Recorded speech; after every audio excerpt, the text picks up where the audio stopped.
All right, so we're going to get started because we can, and let's be on time, and we have a lot to learn today. So I want to make sure we have time for everything, and I'm sure people will continue to join as we move forward. So hello, everyone, and welcome to Carbon Drawdown Now, building to combat the climate crisis. We're so glad that you could join us today from wherever you are to celebrate the 50th anniversary of Earth Day. I'm excited to learn something new with you all that can help us take action on climate change now, as promised. I think it's a great way to honor the collective spirit of Earth Day, even as we are physically apart. So I'm Sarah Draper. I'm the director of the R.W. Kern Center at Hampshire College. We are a net zero energy, net zero water, and net zero carbon living building. And it's our mission to be a working model for green buildings everywhere and to help others, like potentially some of you guys, create sustainable places for people and for the environment. I do want to thank tonight's sponsors, Bill and Leona Kern of the R.W. Kern family. And lastly, we are excited to partner with NESEA to bring you this content. I'd like to introduce Florence McGregor of NESEA to welcome you all and to get you oriented with some of the technical features needed for the webinar. Thank you, Sarah. So yes, I'm Florence McGregor. I'm the Senior Program and Community Engagement Manager at the Northeast Sustainable Energy Association, better known to many of you as NESEA. So for those who are new to NESEA, we are a member-driven organization operating in the 10 states in the Northeast. Our mission involves cultivating a community of practitioners to advance the adoption of sustainability in the built environment.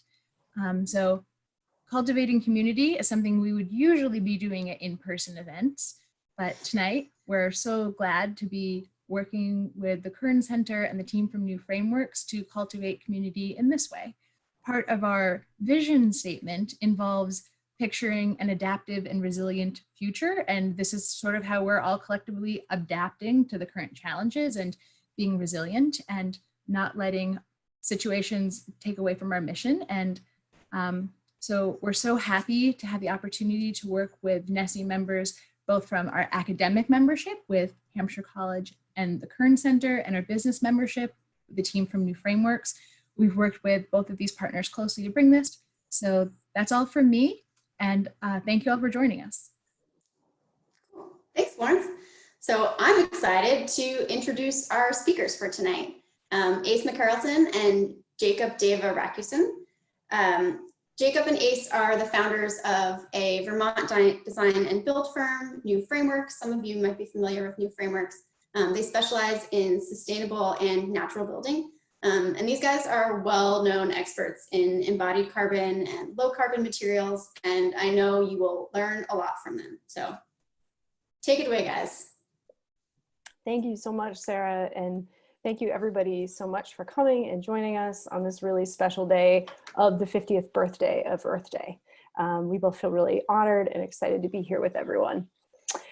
All right, so welcome to Carbon Drawdown Now. We are going to start with Greta Thunberg. Many of you are familiar with Greta. She was and is, she is an activist, was a 15-year-old when she began Climate Strike for on Fridays for Future. And I just wanted us to kick off by thinking about, for a moment, what the question of a strike is. A strike is when we collectively withhold our labor and resources from an activity that we may be socially bound to, yet it harms us to continue it. So Greta saw no point in continuing honoring the social contract of going to school and to get a job and then to go to work in a society locked in a trajectory that would lead ultimately to her death, the death of friends and family, the death of creatures and species, and the rest of our planet, hence our future. So I think it's useful to think about how a strike is a pause. It is a pause in business as usual that calls out a crisis. So a strike does not create a crisis, it calls out a crisis that is ongoing and says, I'm going to call you on this crisis, you are happening. And in that moment of pausing and withholding social consent for such a thing, we open up space to imagine a new future. So as has been said, today is Earth Day. We're celebrating 50 years of Earth Day. I think it's worth noting that designating one day in a year where we honor and remember Earth and our relationship to Earth says a lot about the dominant system of values that we're operating under. Yet, the naming of Earth and our relationship to Earth and planetary systems represents the intention, the re-intention of balancing that and rebalancing that and creating space for such a marginalized yet critical thing in our society, moves us towards renegotiating power in a critical way that we very much need in order to move forward. So Sarah acknowledged that we're not here together tonight in one room. And the reason for that is that we are in a pandemic, the COVID-19 pandemic. And I think it's worth noting that this has forced some of us to pause normal activities and business as usual. And I think it's worth noting that it has caused others of us, those in Black and Brown communities, on reservations, in prison systems, and in the immigration system, have simply seen an intensification of the violence, death, and being deprived of resources that communities are all too used to, yet are intensified in this crisis. So in some ways, I think it's really useful for us to acknowledge that there has been a form of a social pause and a social non-participation as a result of the COVID-19 pandemic. In some ways, business as usual has been disrupted, and in other ways, it has merely intensified and shown its ugly, terrible roots. So, but I do think it's worth noting that we're seeing the effects of the disruption of business as usual in cleaner air and water, more room for wildlife and animal life. And I think that this pause that has opened, again, gives us space to imagine that social transformation that we so deeply need. And so we want to open with really thinking about that systemic connection that we all have through these different forces. Author Arundhati Roy wrote, "Another world is not only possible, she is on her way. And on a quiet day, I can hear her breathing." We intentionally did not title this talk, Understanding Carbon in Buildings. We intentionally titled this talk, Carbon Drawdown Now, because informed action is necessary to build this new world as it is in our hands. So moving on to our message, our simple message is that we want to create zero carbon and carbon storing buildings for everyone to address the climate and social crises. So this is what we're going to charge all of us with tonight. And we bolded the part of the sentence "for everyone" for a reason, because even though this is a simple goal, many of you know there's one, a lot to this, and two, though housing everyone and everyone having shelter that is regenerative, healthy, and safe is a human right, it is not one that is currently enjoyed by many on this planet. So there's a lot packed in there that we need to work on that is interconnected. Which leads us to the second part of our mission, looking at it in a systemic way. So one of the reasons that we end up with so many discrete problems that actually tend to magnify other problems is because we have not been taught often, again, in the dominant society, to think about our lives and our work and our place as being interconnected. We think about things in silos and in boxes, and that leads us into a very difficult place. So this broad interconnected view is what we are going to be working on tonight. So this is to answer this problem of the climate crisis, which is, most simply and most frequently identified as an overloading of greenhouse gases in the atmosphere. We've seen a tremendous escalation of that over time. And this is sort of where most of our attention as this is sort of generally focused in taking climate action, reducing climate, the increase of greenhouse gases in our atmosphere. But if we were to just focus on that and simply change the atmospheric chemistry of the planet, that would not get to the root and to the heart of solving these myriad interconnected problems that we're experiencing. It's not as, that's an oversimplification of the depth and complexity of the problem, and it truly is a systems problem. If there's one thing that we want you to take away by the end of this presentation, it's an orientation around systems thinking towards the complexity of these issues. It's important to be able to simplify things for the sake of convenience and some general messaging, but it is not just a matter of chemical imbalance in the atmosphere. That is one of a series of different problems with common roots in an extractive economy that has led to so many of the issues that is highlighted in the introduction that we're experiencing under the influence of this pandemic as well. There's tremendous overlap in social and ecological problems that come from common sources. And so while that is, there's a systems, there's a system in place that is causing myriad problems, of which atmospheric chemical imbalance is one.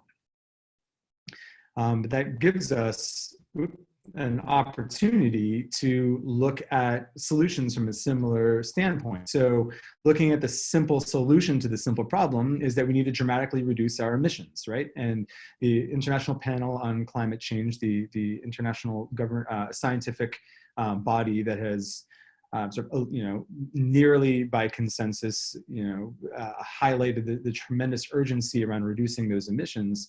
That's the simple solution, but the systems solution goes much deeper than that and provides a tremendous opportunity. What we see is that while a systems problem requires systems solutions, solving these problems on that level allow us to address multiple different issues at the same time. So it's not going to be just a matter of making some simple material swaps in our buildings, reducing our emissions and saying, job well done. It's going to take the work of organizing ourselves as an industry with allied industries and partner industries and holding values around social equity and climate justice and looking at the range of ecological impacts that come from our buildings. But addressing it on that level will dramatically magnify the positive impacts that we can have in our actions to that end.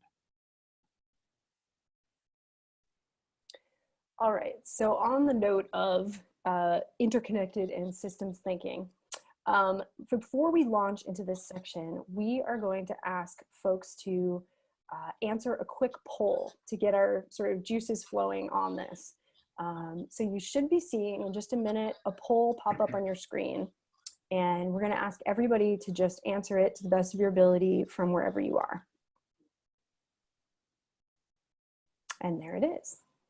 So this is about the carbon cycle. So when I am in a room, I ask the room, can people raise their hands? How many people have heard of and are familiar with the carbon cycle? Since we are remote, we're going to do something similar, but going to ask you all to click one of these answers here, either yes, no, or sort of. That's our technical term. So Robert is kindly gathering the results of the poll on the back end, and he is going to... Well, actually, yeah, we'll give everybody about 5 more seconds. It's almost 100% complete. Oh my God, All you right. all are quick. Thanks, everyone. We've got folks quick off the mark here. I can't wait to see the results. All right. Hey, that's pretty good. So we've got a split about, so 55% yes, 40% sort of, and then a few no's. That's great. Every group has a different, sort of approach to that. And that's great to hear where everybody's at here in the group. So we are going to be starting by talking about the carbon cycle. So for those of you who are unfamiliar, this will be a good, dip your toe in. And for those of you that are familiar, I hope this will be a refresher and helpful. And for those of you who are like, kinda, this will be, again, just hopefully a good sense. And we're not going to go too deep. We're just going to give ourselves a good setup to be able to understand what we're saying about embodied carbon tonight. And that's our aim. So again, if you've got Q&As that you want to send us in the Q&A section, please do that. And we'll look at those, later and address them. So interconnected systems thinking, carbon cycle. All right.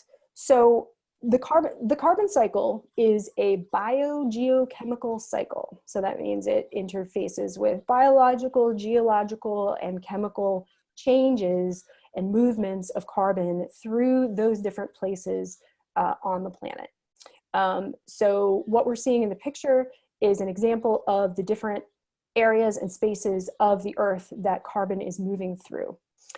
Jacob mentioned greenhouse gases on an earlier slide, and I think many of us are familiar with the fact that climate change is an overload of greenhouse gases in the atmosphere.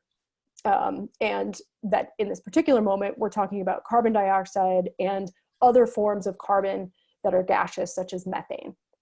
But carbon is so much more. So I want to start out by saying, we love carbon. Carbon's great. It is the basis of life on Earth. It is the fourth most abundant element on Earth. Our DNA is molecules twining around a carbon stem.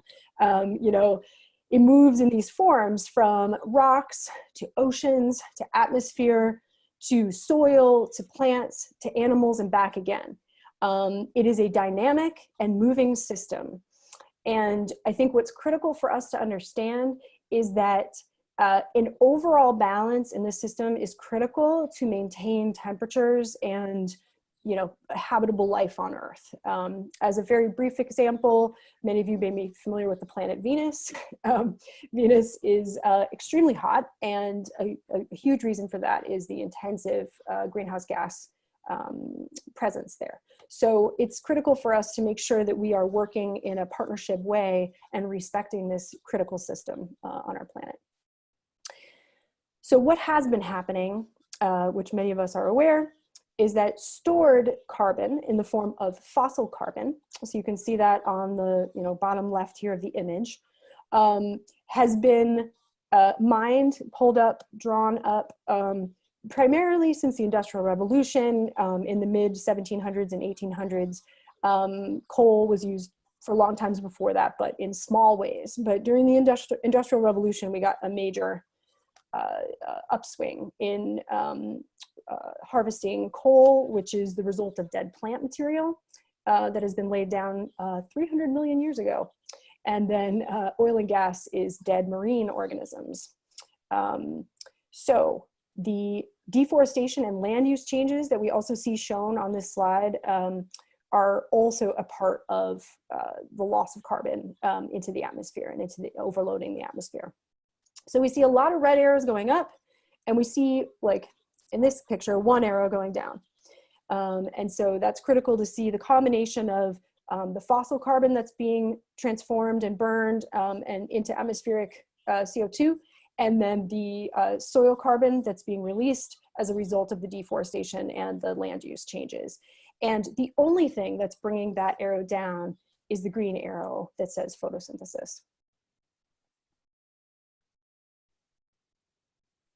And so on our next slide, we have just a reminder of basic photosynthesis. I don't know about you, I remember learning this in sort of 8th grade biology, and it's incredible to me, really, what photosynthesis does for us.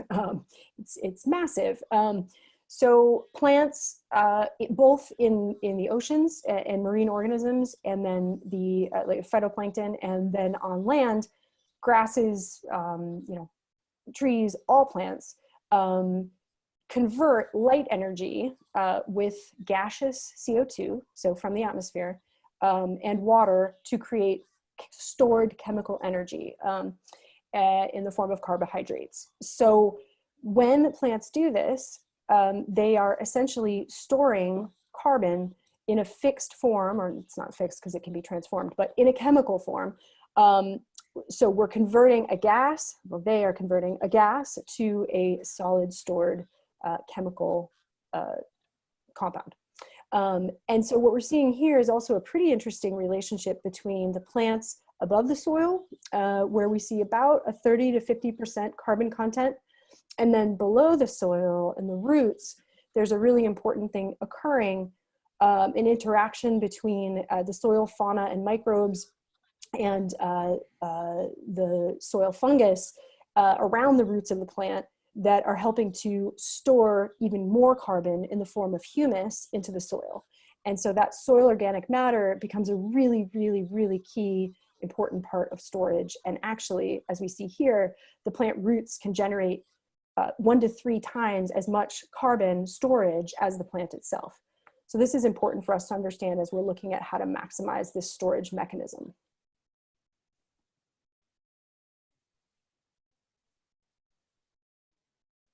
So again, this positive intervention that we're proposing is, the first one's pretty basic. Stop moving carbon from fossil fuels to the atmosphere. Hopefully a lot of us are working on that one, and secondly, we then, the carbon that is there and that will probably still go there in an unbalanced way through burning and land use practices, everything we talked about, we need to move that carbon into the biosphere quickly. Really briefly, there are 2 kind of speeds of the carbon cycle that are acknowledged. One of them is the fast carbon cycle, where we're looking at literally a daily transformation of carbon through its forms, whereas the long carbon cycle is, millions of years, more like geologic time. So what we're talking about is intervening in this fast carbon cycle, where we're saying, how can we utilize this incredible thing that plants are doing? I didn't even mention that they release oxygen that we breathe. Food that we eat. There's many things we could say, but simply in this lens of looking at carbon storage, we are looking at how do we partner with plants through this natural process that they are already engaged in, and maximize that to help honestly correct this mistake that we've made through burning fossil carbon and land use changes and all the things that we said. So we are talking about taking that carbon from the biosphere and storing it safely in our buildings.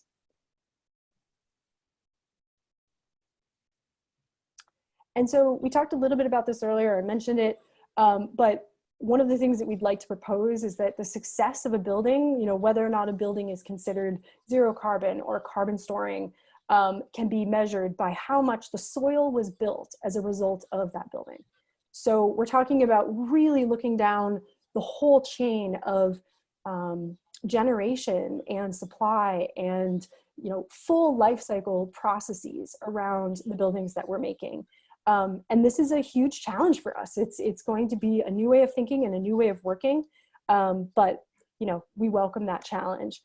And so the soil, just as a quick sort of statistic, the great potential in soil storage that exists is that if we can restore soils, it will essentially be equivalent to taking 3.5 billion to 11 billion tons of CO2 emissions off, out of the atmosphere annually.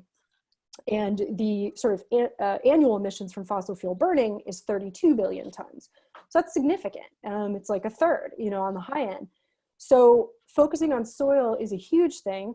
And, we have more carbon residing in that soil than in both plant and animal life combined. So it's, again, a significant place to work and to safeguard in our processes.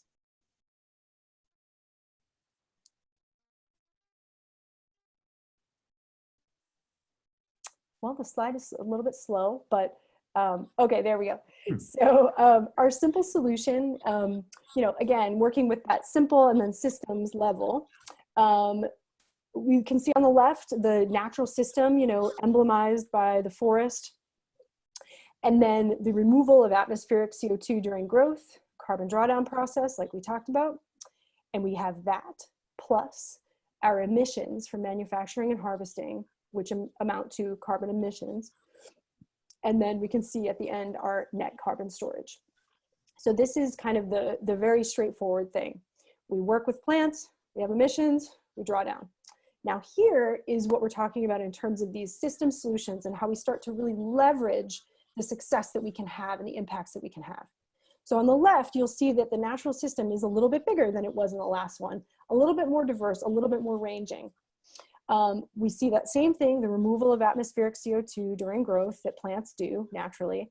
And we have a beautiful grassland there. And we can speak about that in a minute.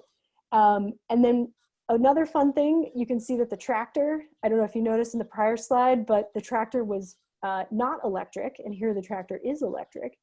And then we see the emissions from the manufacturing and harvesting.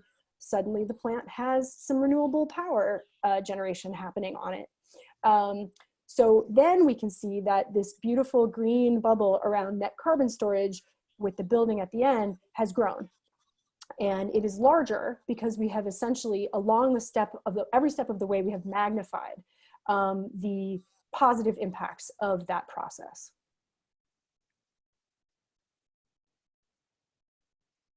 And so carbon action in our buildings is an opportunity to decolonize our industry. I love this. So I'm going to read this quote from Leah Penniman, who, if anybody has not yet gotten her book, Farming While Black, I highly recommend it. It's an amazing piece of work. Leah writes, organic matter in soils on the plains plummeted by 50% in only one generation of white settler colonialism. I realized that all of our efforts to heal the soil entailed the restoration of organic matter and was, in effect, a decolonization of the soil. We were inviting our non-human relations back onto the land and back into relationship with us. And so there's a couple of key things here. Part of what was happening on the plains is that there were incredible networks of grasses that grew deep, very deep root systems that did exactly what we explained about, the roots interchanging with the soil and the soil microorganisms to create incredible soil carbon storage. And so there's many things that are happening in this quote. It's talking about the natural systems and how they were disrupted. It's talking about the white settler colonialism and what was imposed. And it's worth noting, we're going to talk a little bit more about carbon drawdown later in the project drawdown, later in the talk. And in Project Drawdown, indigenous land practices and supporting indigenous land use practice kind of wisdom and management is number 39, I think, or 38, I can't quite remember, but on the list. And the only reason that it's not higher is because currently only 18% of land is under indigenous control. So if indigenous control of land was larger, that impact would, potentially be number one on the Project Drawdown list. So what's critical about this to understand is that our human organization and the way that we understand and orient and have relationship with the places that we are and live is hugely impactful in terms of the effects on the biosphere and on our planet systems. So this is critical for us to understand. All right, so let's bring this back into how buildings and the built environment plays into all of this. So looking at the sort of global emissions 2019, of all the emissions that are released in all the different sectors, we see about 28% of global emissions went to the operation of our buildings, heating, cooling, lighting, electrifying, et cetera, et cetera. And another combined 21% goes into bringing those buildings into existence, the materials that go into them and the process of construction. So, that's pull that all together and we see that the building industry, both its creation and operation and maintenance, is an enormous, chunk of that pie of our global emissions. And so as people that live in buildings and work in buildings and create buildings, those of us within the building industry, the onus is great upon us. So just to highlight the percentage or the scale of impact as it, on a global perspective as it relates to buildings, here's our mandate. That's our impact, and so by association, that's our mandate to intervene in the scale of our emissions, looking specifically at that portion of the cycle that is migrating carbon dioxide and equivalent global warming gases into the atmosphere. So let's break this down and look at sort of the full life cycle of impact and get a little more specific about where those different points of emissions are released so we can really understand where our greatest points of intervention are. So when we look at the life cycle, and this is a life cycle either of a specific building or of a material within the building. So this life cycle sort of exists on the micro scale of a product or on the macro scale of a building itself. And it starts with the raw material extraction and processing and goes through its manufacturing into a material, bringing that material to a construction site, building that project from those materials. And then there's this period of time where the building is in its operational life. And then there's refurbishment and reuse of that building after its sort of primary lifespan is done. There's the demolition at the end of that building, and then recycling or disposing of the recovered at the end of that demolition process. So all of that together, those are all of the different phases in which we see emissions being released, again, either in the development of a product or in the development of a building. So historically, we focused very much on sort of just the energy side of that. And when we think about our building's climate impact, the focus has very much been looking at just the operational phase of the building's lifespan. If you remember back to that chart at the beginning there, that is where the majority of our building emissions come from. And so I mean, there's a lot more buildings being operated than there are buildings being constructed. And so that would make sense. And so it was appropriate that we're spending a lot of time focusing on that. And historically, the way we've looked at that is really just looking at the energy consumption of a building. And we would equate the energy usage of a building directly into its emissions. And the language in the building, and we're trying to compare across different buildings of how much energy goes in there. It's the energy use intensity. So that's the language we use, or the EY, amount of energy it takes to keep that building heated and cooled and lit and electrified relative to its to the size of the building, the square footage of the building.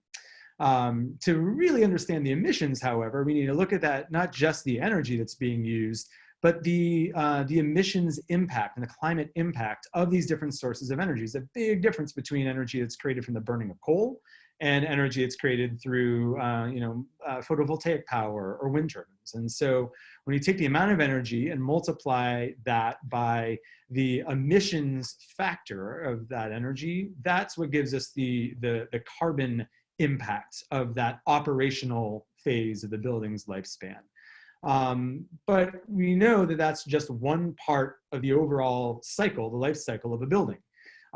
So a net zero energy building does not mean we have net zero carbon emissions. That's super important to understand. We cannot use the the energy consumption of building as a proxy for carbon-related emissions. And so to that end, we need to sort of put this in the context of the full lifespan of a building and recognize that the emissions that come just from the energy use of a building is really only a part of the larger puzzle. So I want to take a second right now and just make sure our definitions of terms are super clear, because I've already been using the term carbon a little bit shorthand relative to how ACE was using that term in looking at the global carbon cycle. So now when we're talking about emissions, when I say carbon, I'm being a little bit, again, a little shorthand about it. What I really mean is carbon dioxide, because that is the form that carbon takes when it is in the atmosphere, acting as a greenhouse gas. But it's not just carbon dioxide. Ace mentioned methane as another form. We see some of the greatest offending chemical compounds, and some of those that have the highest global warming potential in the form of refrigerants, propellants, and blowing agents. And so to be able to compare all of those different chemicals to each other and have a common metric, we use the metric of carbon dioxide. And so when you can see measured in kilograms of CO2e, that little e stands for equivalence. And so, for example, methane has the equivalency of about 80 times the impact of carbon dioxide in a 20-year period. In a 100-year period, it's around 24 or so.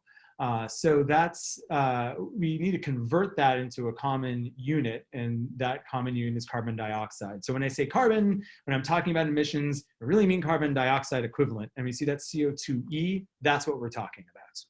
Okay, now I got those definitions out of the way there. So what we recognize is, yes, there is more impact than what is just existing in the time life cycle. There's a host of periods in the time cycle of this building that exist before that operational phase. And that's what we really want to focus on right now. And this is what we're talking about when we refer to the upfront embodied carbon. The embodied carbon really would look at the entirety of carbon emissions that are released throughout the entire life cycle of that building. For reasons we're going to explain in just a minute, we're really most concerned with the immediate impact of those emissions, and that's the upfront carbon that's released. And so when you hear us say upfront embodied carbon, or UEC as initials, we're talking about these first few parts of the wedge there. And when we really unpack what's happening with that, we're seeing some similar imagery from at the beginning there. There's a lot of extraction, there's a lot of manufacturing, there's a tremendous amount of impact and a huge carbon footprint that is commonly externalized and sort of hidden or held, embodied, if you will, within what it takes to get all of those materials into production, onto a job site, and constructed into our buildings. And that is the place that we're going to be spending a lot of our time when we're looking at the embodied carbon impact. And that time scale is critical. So again, what we've learned from the IPCC, the global scientific community has, through their modeling, sort of set a benchmark of needing to get to zero carbon emissions, total net carbon emissions. And major reductions, like significant reductions within the next 10 years. So with that in mind, if we understand we have a very short period of time within which we must dramatically reduce the emissions profile of our buildings, we need to look at what can we leverage, like what are our points of intervention within that very short time frame. And so from the operational side, you've got 10 to 30 years worth of emissions reductions. That makes a big difference. But the entire whole first phase of that building's emission profile comes from the materials. It's that upfront embodied carbon that it takes, that is the footprint and the burden that building places on the atmosphere before the building is even used and occupied.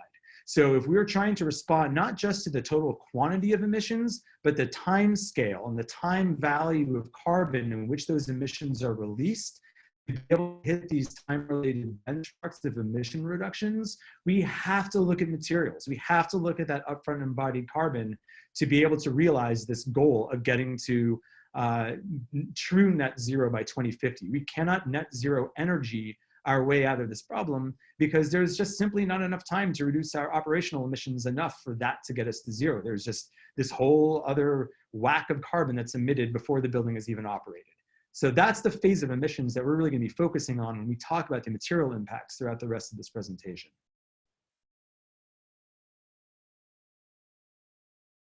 And so relating that back to the landscape here, we can see, and what we're going to look at next is how any given building with one set of materials can, using current paradigm of construction or business as usual that's gotten us into this problem, will continue to release tons and tons of emissions on an annual basis just by the production of those materials. What we want to challenge us and our practice in our company and our aspiration as an industry is to actually leverage the effects of natural ecosystem services that agriculture and forestry is providing us through photosynthesis and soil banking of carbon to actually turn the production of our materials into a mechanism for carbon storage and turn our buildings into carbon banks.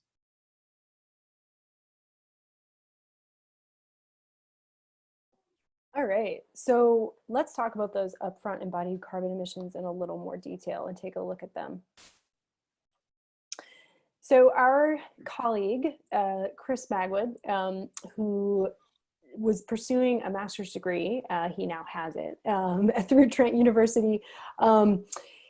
He designed a study as a basis of his thesis that New Frameworks collaborated, primarily Jacob, with him on running all of the numbers in terms of embodied carbon emissions and operational emissions for these two kind of template buildings that were the basis of this study.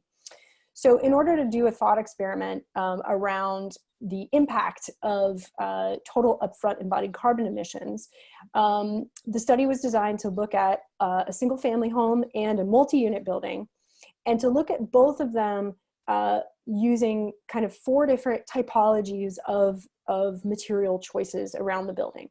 So we're going to look at a high embodied carbon kind of profile from one of the buildings, the same building, but high embodied profile, embodied carbon profile materials. Typical, so something a little bit more average, not necessarily like the worst possible choice on everything. And then best conventional, which is really important because it talks about what a builder or architect could go and spec today, that's on the shelf, that's not code compliant, that's just perfectly available at the moment, but isn't necessarily known for being a low or storing embodied carbon material, that those are available right now, and we could do that change. And then the best, this green that you see on the left, is going to be exploring if we really do the opposite of the high and say, okay, what's the absolute most carbon storing material we can use, and what does that look like? All right, so let's walk you through a few slides to show you some of the results of that work. So beginning with the high embodied carbon typology. So we're gonna see here, you got your 0 line, you can see the net CO2e emissions in metric tons going up on the left. And so you can see as the building is being built from foundation all the way up through walls, windows, floors, ceiling, roof. And you can see on the right the materials listed. We're not going to go through every single thing because it would take too long, but I would encourage people to look at your slides when you get them and really digest this. So these particular materials, this is what this first typology is, and we can see that this building is resulting in releasing 212 metric tons of upfront embodied carbon as a result of the building being built in this way. So next, we're going to take a look at the typical typology. So we can see that coming up on the screen. We've got, similar thing. We're going to walk through the foundation, all the way up through the walls, windows, all the way up to the roof. And again, we've got, material choices listed out on the right and what all of those amounts were in. And, we can see that actually by not even drastically trying too hard, we have now reduced that to 68 tons of upfront embodied carbon emissions. So now we're going to take a look at the best conventional. So this is the one where, these products are available, and maybe you'd have to be a little more thoughtful about speccing them, but they're available. We can do it today. All right, so you saw the foundation and the slab come up. When we hit walls, something interesting happened. I hope everyone can see the screen well to see that the numbers that we're all kind of summing up, we now suddenly have a negative number, and it's in green. So let's take a second to, and the note here we can see is the frame with cellulose and wood fiberboard for the walls. So we're gonna do our second poll. Everyone get ready. Robert's gonna pull it up on screen. Why do we have a negative number here? What is happening? So I'd like everyone to just quickly answer, how can a building material have a negative carbon impact? It is plant-based. It is made of carbon. It is stored in the building. It is from a regenerative or sustainable harvesting practice and process, or all of the above.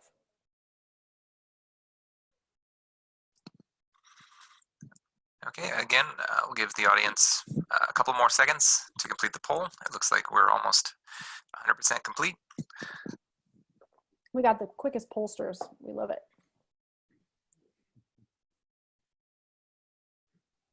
All right, so we should have the results here. Nice. All right, so 83% of people, you know, caught our little trick of all of the above. This is great. I mean, everyone who chose any of the other ones, you're right too. It is because it is plant-based. It is made of carbon. It is stored in the building. It is from a regenerative and sustainable harvesting process. And it is all of the above. So yeah, critical to understand. So carbon storing materials, you know, create a whole new paradigm. So they're building materials that remove carbon and store it in processes that we needed to happen anyway as human beings. You know, we certainly can have critical thought around, you know, what buildings do we absolutely need to be building? That's great, or remodeling or working with. I think, you know, rethinking what we need is going to be a part of this, but we absolutely do need shelter and appropriate shelter and shelter that is regenerative. So plant-based materials are materials that store more carbon than is emitted during harvesting and manufacturing. And again, there's a lot of really great, really fun rabbit holes to go down on all of these here listed on the right. I would encourage everyone to follow up and do, you know, a little bit more research on all of these. But so many options for carbon storing materials exist currently. You know, cellulose was named on the prior slide, which is made from waste paper. Paper is of course made from trees. So that is, you know, one material that's readily available and able to be deployed by, you know, most common construction firms and architects. It's presently available. And then there are other things that are starting to be more available, such as wood fiberboard, which you see up here.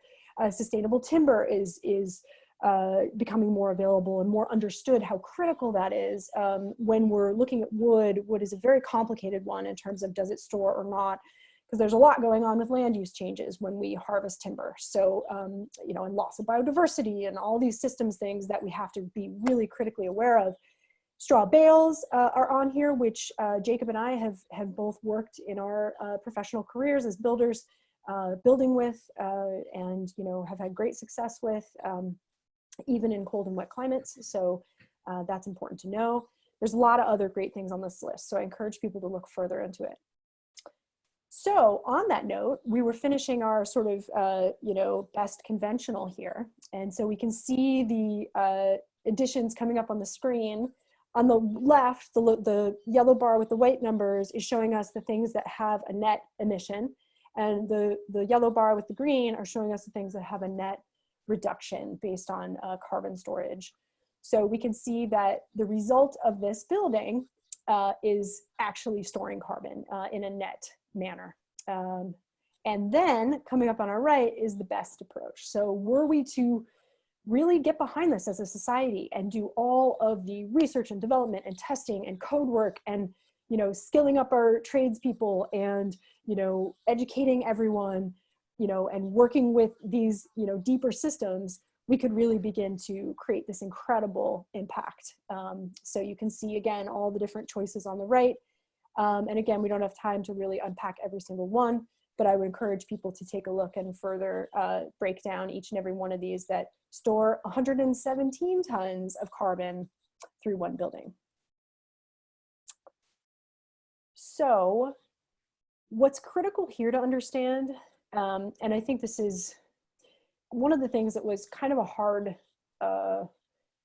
mirror to look in for our high performance building kind of groups that we're in, is that we all were working so hard to make buildings as airtight and insulated as possible. And because we were not looking at embodied carbon as being a significant impact on the overall emissions of that building or the climate impact of that building, unfortunately adding more insulation when that insulation is a very high embodied carbon, upfront embodied carbon material like foam. There are other things we could name, but that's one of them.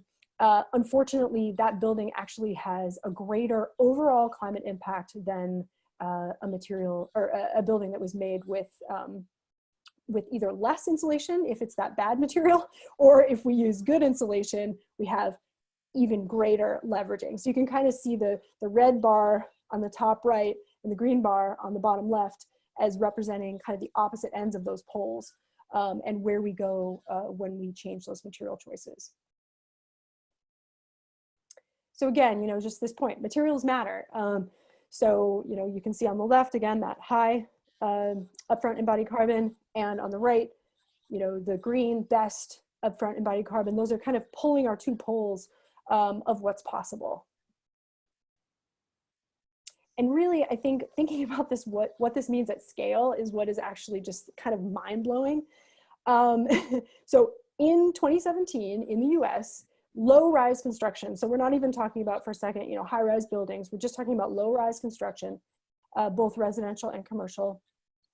There's 241 million meters squared of new residential construction being built.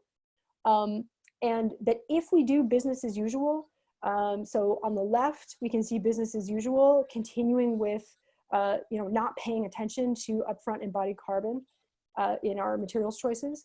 And on the right, we can see what happens if we do the opposite. And essentially, this is the thing that I think is worth circling on everyone's screen, is this removing emissions equivalent of 10 coal plants on the right. And on the left bottom, we have adding emission equivalent of 15 coal plants. So it's significant what we're talking about here. It's not just kind of a small thing that's happening on an individual basis. We're leveraging major change in our system here. And so again, like, is this realistic? What are we actually talking about here? Are these materials actually available? Are there enough of them? Is this a real thing? 2.16 billion tons of grain straw were grown globally in 2016. And again, as it says here, that is enough carbon storage to offset all current greenhouse gas emissions and more than replace all current insulation materials. So what that means is, if we were to tomorrow say we are only using byproduct grain straw to insulate our buildings, there's enough. I mean, it's a thought experiment. And so we can see on the right, there's many ways to use grain straw byproduct, and again, it's really fun to think about it often being a byproduct of food production. So there's a really cool thing to think about dovetailing there, supporting sustainable farming, sustainable agriculture, and the way that that dovetails with sustainable building and with sustainable forestry. And all of these things are industries that can really interconnect and learn from one another and leverage all those points in the system. But you can see formaldehyde-free straw panels and a SIP, where you see that SIP, that's a structurally insulated panel. It's a type of pre-built structural panel that is insulated, and in this case with straw. All right, so we've got a pretty good basis there of the different impacts of different material selections on the embodied side of things, and how some of those change either for the better or for the worse as we move from kind of a code minimum to a sort of net zero energy ready, high performance type of building. So now we want to take a look at, let's put the operational emissions on top of that, just to give us a sense of scale and try to get some understanding of how those relate to each other and move through the life cycle of the building into the operational phase. So here we are again. This will look somewhat familiar. We've got on the left those 4 color-coded material profiles of, in this case, I think we're looking at just the multi-unit building. We did this for both the single unit and the multi-unit, and what we're looking at now is just the multi-unit. And then on the right there is looking, that's in the code compliance, kind of code minimum version of performance. And then the right, all the same materials, but again, you'll see the high bars are higher and the storing bars are also bigger as you move towards a high performance environment with those materials. And we take that building and we put it in Boston, Massachusetts, and we heat it with a high efficiency natural gas heater. Let's look at what happens. Again, sort of holding 2050 is our sort of boundary for the time frame of operational emissions, because we know we need to get to 0 by then. So beyond that point, it becomes perhaps less relevant. So within 30 years of operational emissions in that environment, that's what we see here. So about 300 kilograms of carbon dioxide equivalent, tons of carbon dioxide equivalent leveraged on top of each one of those buildings. Remember, the performance is the same, just different materials that are reflected in the embodied carbon below. And those orange bars are the operational emissions for that 30-year period. And then we compare that to what that looks like if that was built to a high performance sort of net zero ready quality on the right there. So there's a few sort of interesting things to take there. We have about 60 tons of carbon emissions reduced over that 30 period of time by going from a code minimum to net zero quality building. That's significant. That's a tremendous win. And you know, I really give a tremendous amount of gratitude and appreciation for all of us within the high performance building industry that have worked so hard to actually make those types of reductions really accessible across pretty much all markets. What we found to be fascinating is that any given step sort of down the chain in terms of emissions, or up the chain in terms of, you know, better impact from materials, any one of those steps is significantly larger than the reductions of emissions that we see across, you know, changing from a code minimum to a high performance. So that's really significant. There's a lot of impact to be leveraged in changing materials. And I would preface this by saying this is a yes and kind of a scenario here. So we're not advocating for one over the other, just showing the relative scale of impact. What was also really challenging to see is that it is quite possible to be building a high performance building using high emissions materials that is worse for the climate by 2050 than a code minimum building. And that's really sobering. That's just a matter of taking those externalities of the impacts of and the emissions of our materials.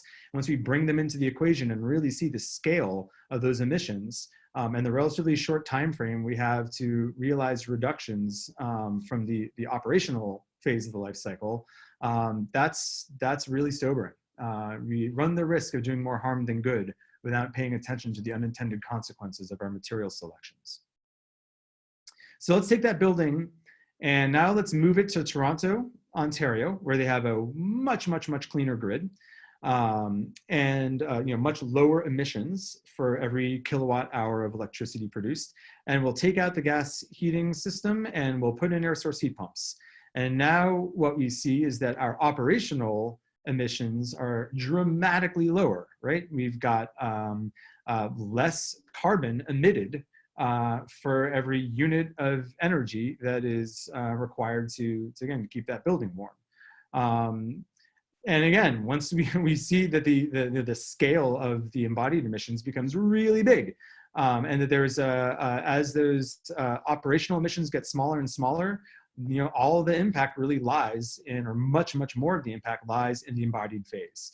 And so for those of us that have been doing, you know, work in this field, not just in improving the efficiency of our buildings, but moving towards strategic electrification and getting fossil fuel combustion out of the buildings, as well as cleaning up the grid and decarbonizing our building grid.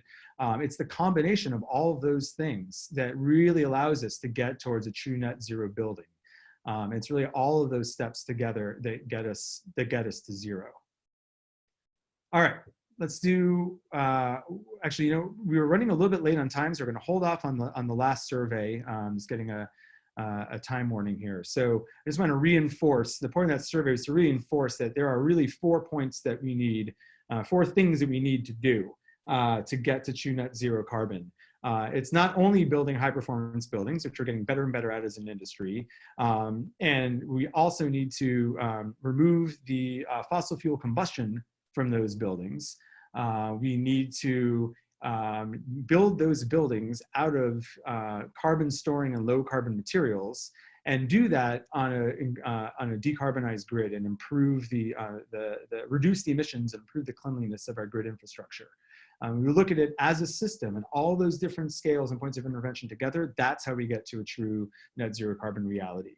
And so, you know, when we talked before about looking at, you know, how traditionally we've looked at building emissions from the energy impact, and then we've been expanding that to actually look at the carbon emissions and looking at the carbon impact during the operational phase. We want to also weave in the upfront embodied carbon emissions and have a new definition of building performance that's not just about its energy efficiency, but it's really looking at its carbon use intensity, not just its energy use intensity, and broadening our scope of analysis and what we're holding as within our control to include the materials that go into creating these buildings and that are responsible for either the emissions or the storage of carbon in the construction process. So if we really want to get to zero, and that's our goal, we cannot get there without building carbon storing buildings. We have too far to go in too short a period of time to just build net zero energy houses and buildings and expect that'll get us there. We need to leapfrog past that and use our buildings as an opportunity to draw down carbon to get to zero. And again, that ties back into, and it's one thing to say that, and we really need to put that in the context of the global carbon cycle and understand that, you know, in doing so, we are, again, trying to work with existing natural systems of carbon drawdown and carbon cycling out of the atmosphere, back into the biosphere and back into the pedosphere, and use our choices around material selection to enable and support and accelerate that part of the carbon cycle. So that's the strategic plan that we want to throw down for our industry here is to stop immediately using these high carbon intensity materials. That we need to do right now and immediately switch to lower carbon and more moderate carbon sort of typical material selections that are available to us. Within the next 3 to 5 years, you know, we can adjust our design and construction practices to get towards those true zero carbon storing materials that are already available on the marketplace. And then look ahead within this next 5 to 10 years that we have within to dramatically reduce our emissions to really ramp up and accelerate production and incorporation of more of these sort of edgier, you know, optimized carbon storing materials. All right, let's look forward here to our last section of the presentation here, our path forward. So I want to give some credit to Donala Meadows, who's an amazing systems thinker. Has taught a lot about systems thinking just in a much broader span here. Reading assignment for everyone, leverage points, places to intervene in a system is a phenomenal resource for looking at different ways that we can, you know, what do we do? That's always the next question. What's my next move? Like, what can I do to help participate in this? Where do I take action? So I'm referring back to her, so a riff off of her analysis of the different points of intervention you can take to enact different degrees of leverage. Again, this is a systems problem. We're looking for systems solutions. And so we need to find ways to intervene within that system to be the most effective we can be within the time we have remaining for us. And so there's we're going to start by looking at sort of the lowest order issues. Start just by counting carbon, just having an awareness and making clear those externalities. That's, you know, through various carbon calculation tools and even just attending this webinar and getting some sense of how we start doing that. That's the first step. And then as we've been talking about, the next step would be on your next building project, or you start, you know, for those of us, start using low carbon materials. And next step after that, those that have as an architect or as a builder, to start using those lower materials across your whole practice. And then a step above that would be not to just do less harm, but do active good, to start changing your practice over towards using, you know, optimizing carbon storage through your practice and your material selection as we sort of walk our way up the higher points of leverage.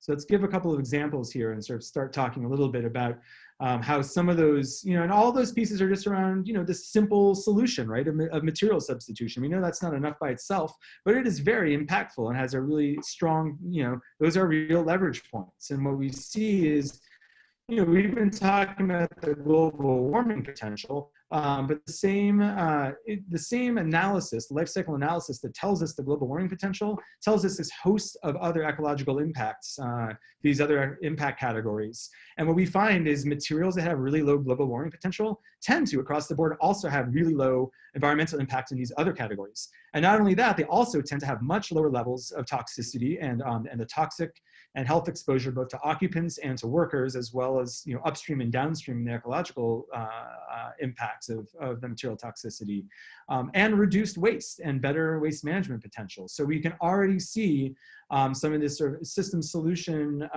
opportunities manifesting, and we see some of these materials that really have beneficial impacts across multiple different categories beyond just climate impact.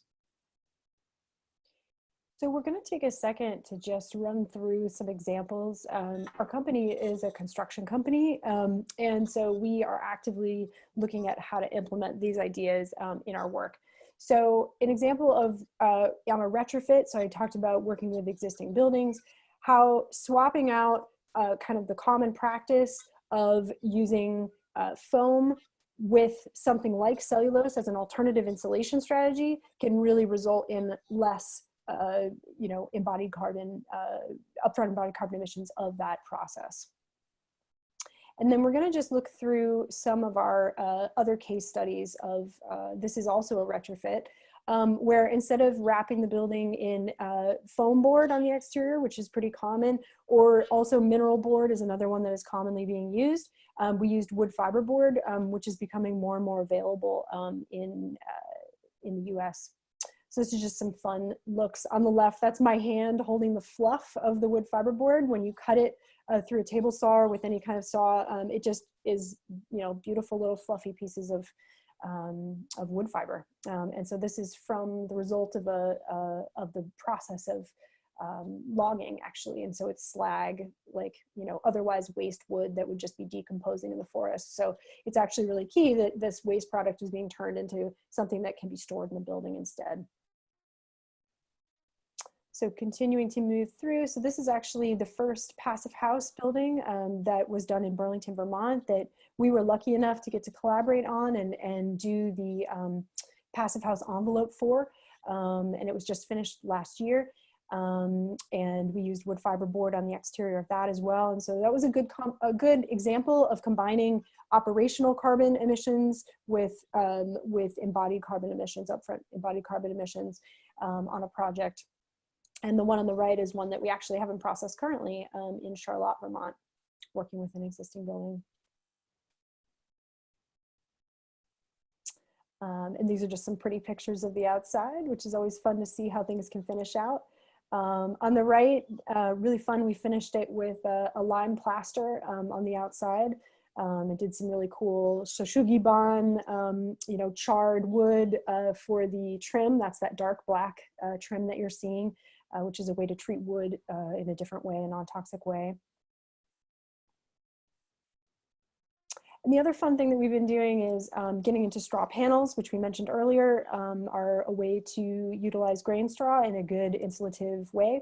So these are structurally insulated panels made with straw. This is a project that we finished, actually is still in process in Massachusetts. And so these are, this is our crew in the shop working on the panels. You can see the straw bales stacked up in the back, and then our table for putting them together. We also used wood fiber board as well on the panels.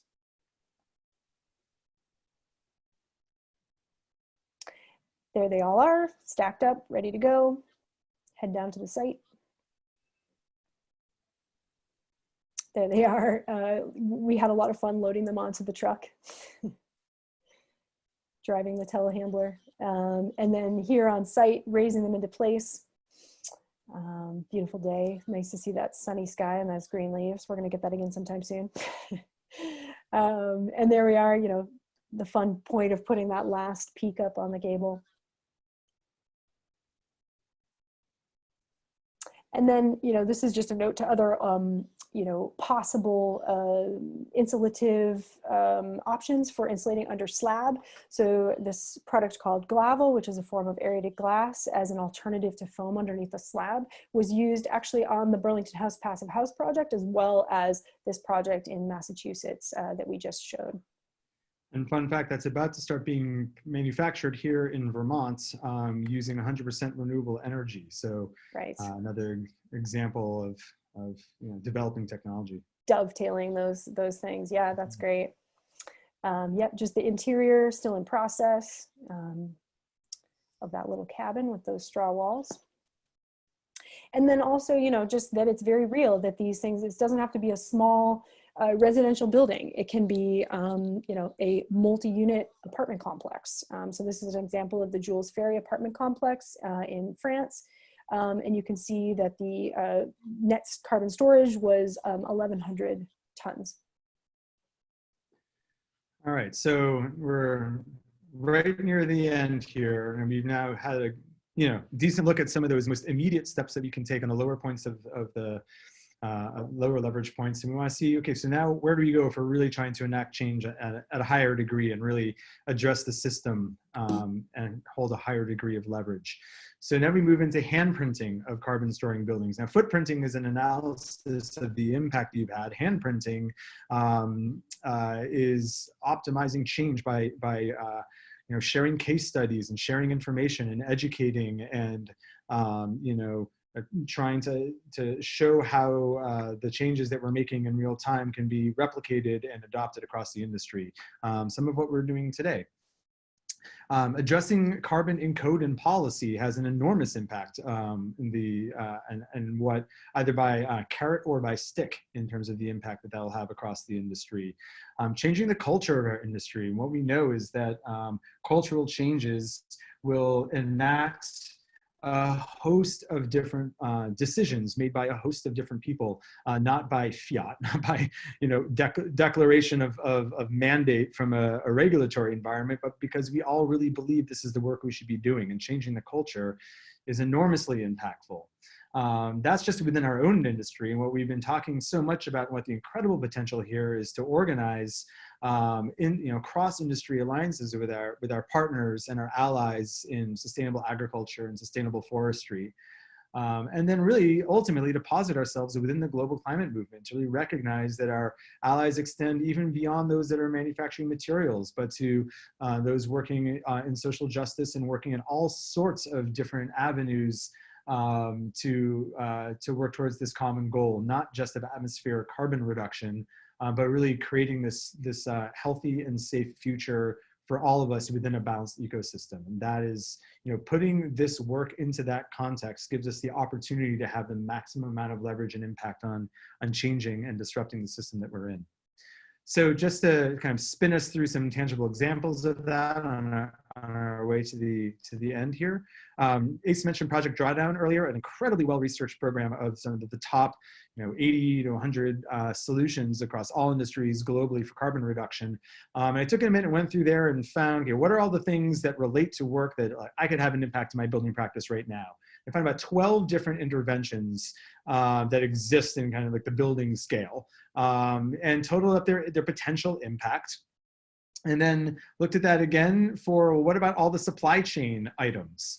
Always getting into how we get these materials. And we found there's twice as many points of intervention and for nearly doubling of the impact. And so that's just a really tangible example when we look beyond just, what can I do as a builder, but or as a designer, but what can we do as participants in a much larger and complex, global supply chain that has relationships with natural ecosystems? Once we start looking at that, we see this tremendous amount of potential that we have towards intervening in our systems.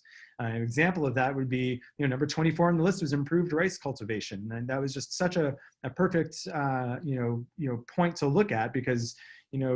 Just this year, Cal Plant 1 came online, situated in the rice growing region of Northern California, right, in that rice area and in that agricultural area, set up their manufacturing facility to take rice straw that had otherwise been, their means of disposing of the waste straw was to flood fields with water they can't afford to use, to force anaerobic decomposition of the straw, creating plumes of methane, dramatically exacerbating climate migration into the atmosphere. Instead, they're taking that true waste product, incorporating it into a high value MDF, medium density fiberboard product. And this is close to our heart as straw bale builders. The modern straw bale movement in the 80s and 90s was born of this very similar alliance of back then they were burning rice straw.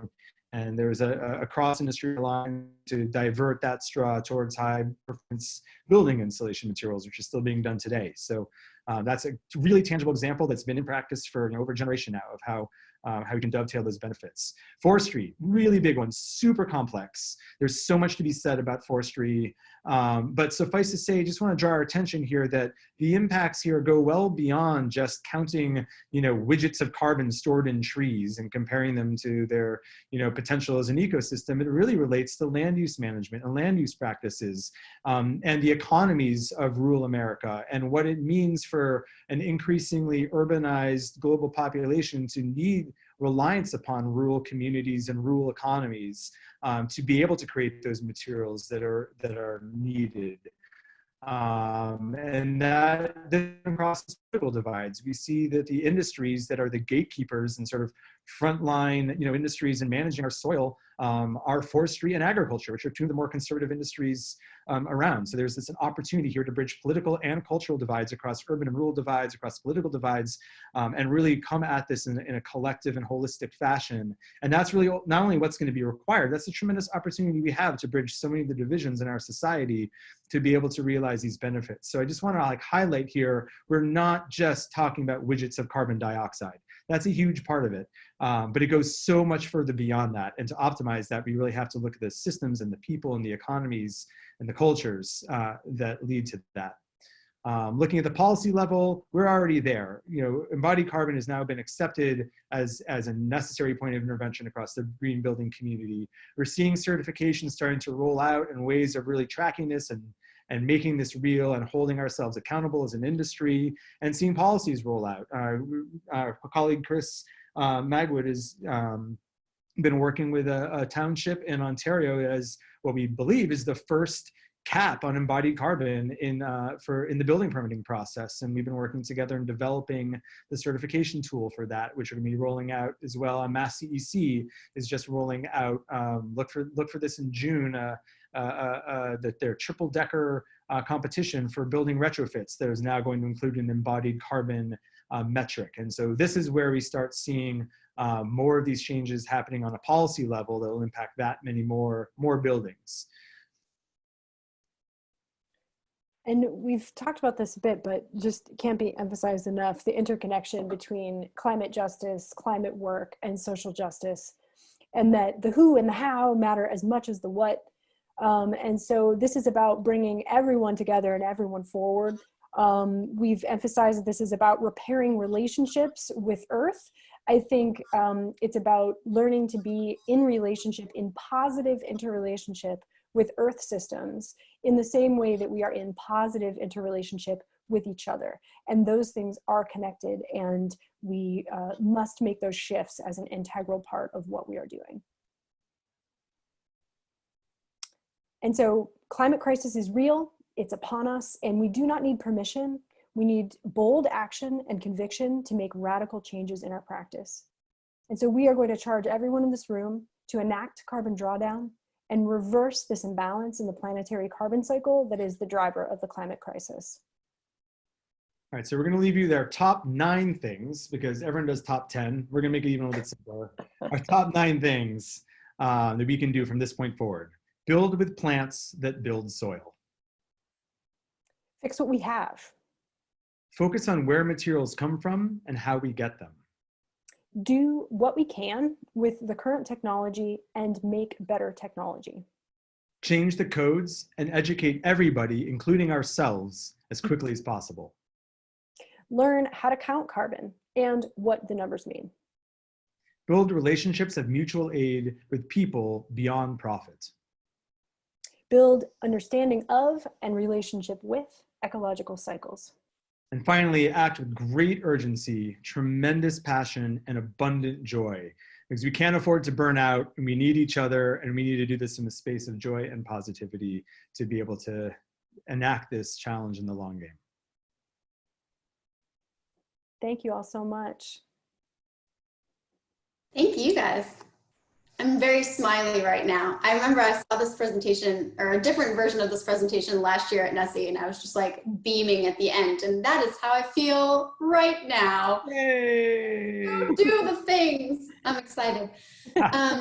We have a ton of questions, and we are in no way, shape, or form going to get through all of them. So we're just going to pick a few and go from there. And we'll have some follow-up tomorrow, as we mentioned at the beginning of the session. So for the first one, a lot of people have asked a different version of this question. Is there like a carbon sequestering or a low carbon materials list somewhere? Is there a magic list that people can consult so that they don't have to, reinvent the wheel themselves and someone has already done some of this background research? Yeah, that's a great question. No, there's no one list. That's the really short answer. I think maybe one of the places that I would direct is just a good starting point. I'm actually kind of in the process of trying to develop some of those resources.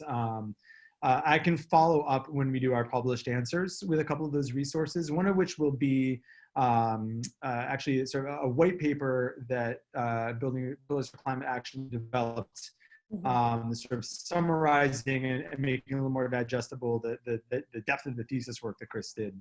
And so within that, there is a real highlight of a lot of these sort of hero materials that we've been looking at, and really kind of maps out some of the imagery Boyd presented before. So that's one good place to start, and we'll include some additional resources as well. But no, there's no one single consolidated list that we can just point to and be like, build with those things and we're done. That's still work to be done. So if that attracts your attention, great, there's some work to do.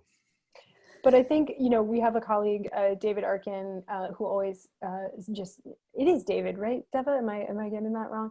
Who says, build with plants, not too many. Yeah. So it's basically, I think understanding the principles of what carbon storage comes from is a really helpful thing to understand. Is this material possibly going to be storing or not? And there are more factors than that, but it's there. We don't have to over complexify it in a certain way. And then of course we always can, and we will, because that's who we are. But yeah. Well, thanks. And yeah, I think it's a great idea to include some of those resources in easy linked form so that we can send people across the internet to find what they can. Another question, and I'll just phrase this more generally, how do energy codes or there's a lot of energy codes that already exist where there's not so many, quote, like carbon focused codes. Do you know of any energy codes that support carbon storage focused type buildings, or like what's the relationship between those things? Yeah, we're so close. It's starting. I think what we're seeing is, and I'm going to expand that to not just look at carbon storage, but embodied carbon in general, which is just looking at that impact category across all materials, whether they store carbon or emit carbon. I've been in conversations with sort of National Code Council efforts to try to unpack how we can bring embodied carbon analysis into the codes. That's also happening in Canada, sort of in real time right now. And there's a project that I'm working on with BCA around in Canada about bringing that into their national code or sort of national energy kind of analysis framework. Again, Dummer Township has brought that into their building code process. We're on the emergence of this. It's incredibly complicated. It's actually significantly more complicated to really figure out how to accurately and uniformly count the embodied carbon profile of materials, more so than what's traditionally been a little more straightforward to quantify in operations. But that's absolutely fascinating. And I would say, we're seeing it in certifications like now through the zero carbon certification through ILFI and the Canadian Green Building Council. And that's, I consider that essentially precursor and laying the groundwork for actual energy code adoption. And we know that those efforts are already underway. Thanks. Another question here. So someone was asking that you guys know, are there like larger national scale construction companies, or I guess just other construction companies that are part of this conversation around smart carbon practices? Or like, do you know of people that are doing this accounting as, part of their regular construction process? I think the answer to that is similar to the answer around the codes, in that it's emerging and it is happening. And I think the more that collectively we're starting to realize how impactful this is, the more folks who are trying already to make positive change with their buildings. So people that were already working in the green building industry are, you know, ready and able and starting to implement these things. So, I mean, just briefly, we're a part of NESEA, you know, as Florence mentioned, and, you know, as is Hampshire as well. But as builders, you know, for us, it's a really important peer community where we are helping to, you know, educate each other and really importantly, share our successes and challenges with everything that we're trying, so that we're able to really quickly level up in terms of our collective knowledge and, you know, of skilling up and practicing. You know, for instance, wood fiberboard, you know, tangible example, a colleague, you know, company that many people may have heard of, South Mountain Company, you know, contacted us to walk through with one of our site leads and one of our lead builders the process of installing wood fiberboard, because we were able to, you know, get some of those kinks worked out on some of our projects and are able to share that with others in our industry. And we've mentioned Chris Magwood, our colleague, who founded the group Builders for Climate Action, which is specifically meant for builders and building companies that want to join this movement and want to act together and have access to the best information and move together as a group. So I think it is happening, and I see it changing, and I think we're going to need, you know, just that continual momentum to keep growing. And I would say on the national scale and kind of the big industry scale, we're also seeing movement that maybe the best, like, you know, meeting place of that is the Carbon Leadership Forum, which is actually an international organization of engineers, architects, builders, construction firms, policy makers, educators, academics.